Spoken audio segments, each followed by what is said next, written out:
November 29. புனித Hubert.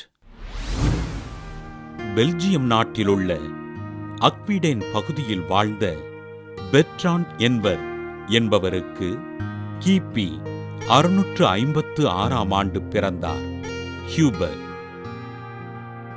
பாரிஸின் அரசர் 3ஆம் தியோடரிக் அரண்மனையில் உயர் பதவியில் இருந்த ஹியூபர்ட் உலகப்போக்கிலான வாழ்வில் தன்னை முழுமையாக ஈடுபடுத்தி ஆடம்பரமாக வாழ்ந்தார். புளோரிபானே என்பவரை திருமணம் செய்து கொண்ட ஹியூபர்ட் சில மாதங்களில் தன் மனைவியினை இழந்துவிட அர்டென்னஸ் வனப்பகுதிக்குச் சென்று வேட்டையாடுவதில் ஆர்வம் கொண்டார்.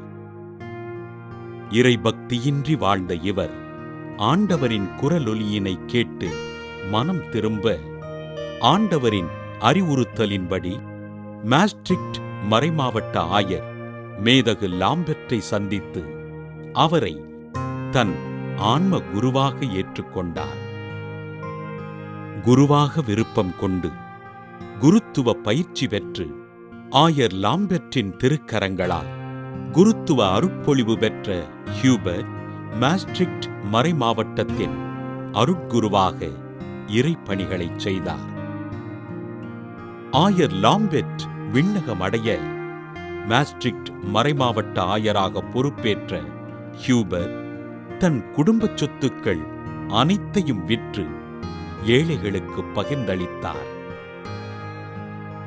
மறையுறையில் சிறந்து விளங்கி மக்களின் மனங்களில் இடம் பிடித்த ஆயர் ஹியூபர்ட் கிபி 727ஆம் ஆண்டு விண்ணகம் சென்றார்.